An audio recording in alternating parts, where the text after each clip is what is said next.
Welcome back to my YouTube channel. Make sure to like and subscribe to the channel for more interesting stories like these. Now, let's get into today's story video. Fresh out of a breakup and feeling numb.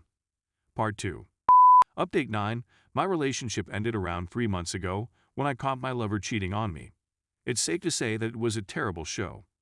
The way it transpired devastated me, and I felt like the majority of my relationship was a lie. I've gained a lot of great lessons that I hope will benefit someone else. Always go with your gut instinct. Don't dismiss red signs, particularly if others closest to you identify them in your spouse. Compare your partner's words to their actions. Make no justifications for them in your mind. If you're dating someone who is unhappy, don't make it your duty to make them happy. Don't attempt to repair someone else, and don't date someone who may be what you're looking for. They're either there or they're not. Don't be afraid of loneliness. It's not nearly as terrible as dating or marrying the wrong person for you. When you are being insulted or gaslighted, speak up for yourself. Do not disregard a partner's history of bad moral judgments or lack of integrity, unless they have acknowledged their weaknesses and made an attempt to correct them. The most essential thing I've learned is to put my own pleasure and well-being first. There's nothing wrong with being picky about the people you let into your life and the kind of relationships you're ready to consider. I think that life occurs to you rather than to you. As a result, even though I am still in anguish as a result of what occurred, it has pushed me to confront my own weaknesses and demons. Aside from that, since I've been devoting a lot of time to self-development over the past several months, I've had to fully break relations with my unfaithful ex. I explored reconciliation at one point, but as time passed, I recognized the severity of her infidelity. She would have given me hundreds, if not thousands of falsehoods in the latter months of our relationship while she deceived me. I suspected it as well and questioned her on many occasions. But I was treated with gaslighting and manipulation. I don't want to discourage anybody who is attempting to reconcile. I admire you and drew inspiration from you. But, having seen the genuine person my ex is, warts and all, I can't picture a scenario in which I would ever allow someone like her to have a place in my life, even if I loved the person I thought she was. I've been looking for a way to experience relief after closing the chapter for a long time. It's not easy, but it feels right. I wish to cultivate a more intimate connection with myself until I am really happy and full of self-love. Maybe then I'll think about starting a new relationship. I hope you found this information useful. If you're going through anything similar, please accept my best wishes. Update 10. I'm embarrassed to have to publish this since I've been in such a good mood since breaking up with my ex. However, I awoke this morning to a text from my ex that reopened some of my wounds. For reference, we had been dating for 2 years and were set to marry.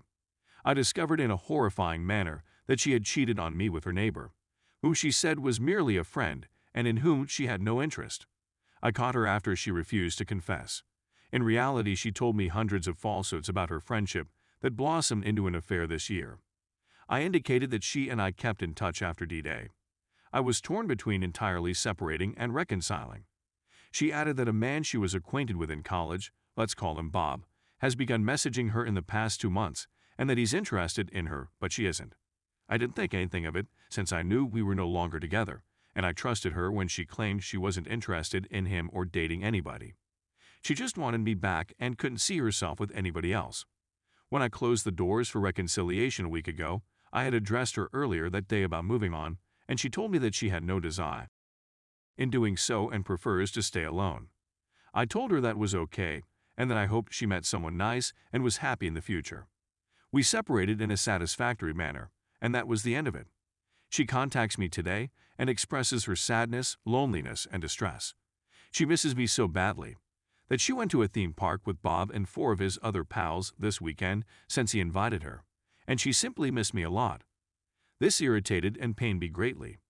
Please correct me if I'm wrong or illogical in my thinking, but isn't this precisely what she did throughout our relationship?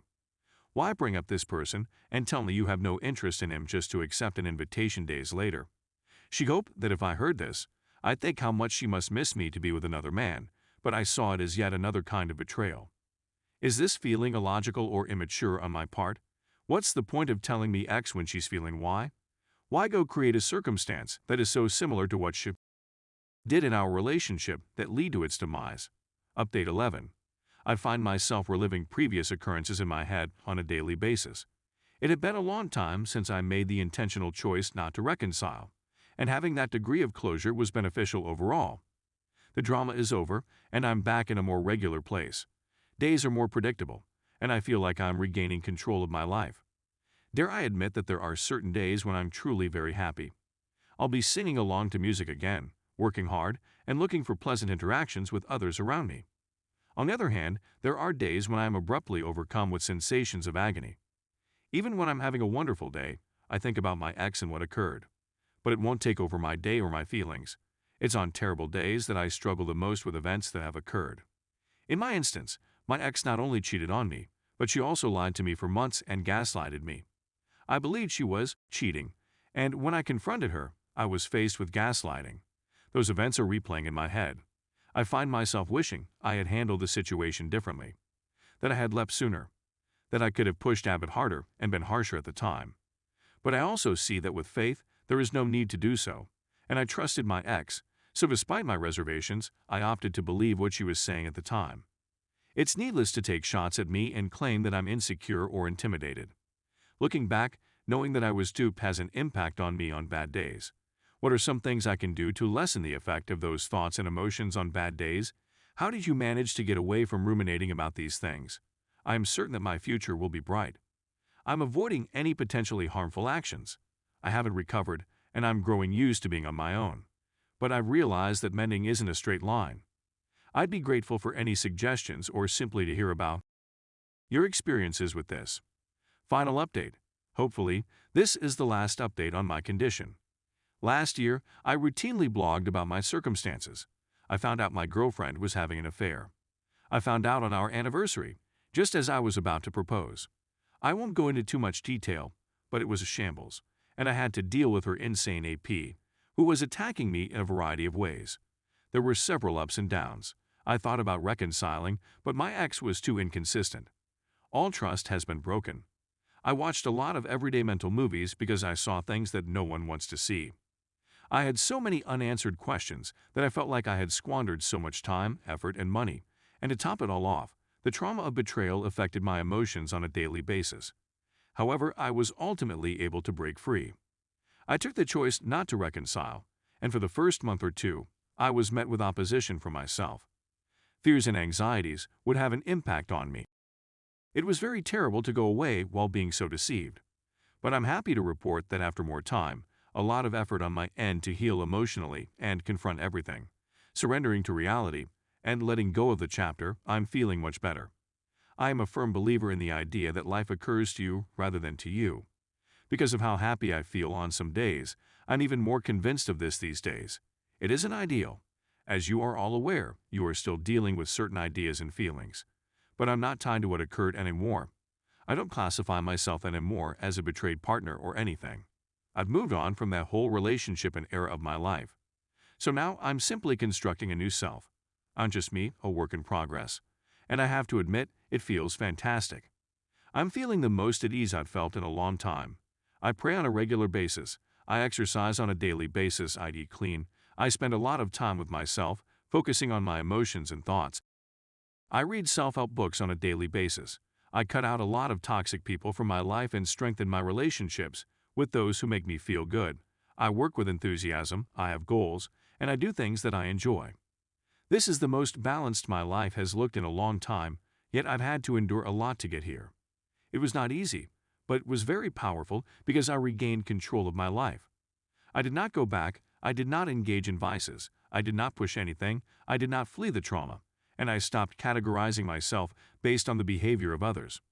The road ahead is still long, but if this is any indication of what's to come, I'm really optimistic about the future. You have to put an end to the infidelity videos, ongoing pain shopping, and ruminating at some time. That was preventing me from embracing the conclusion of a chapter in my life.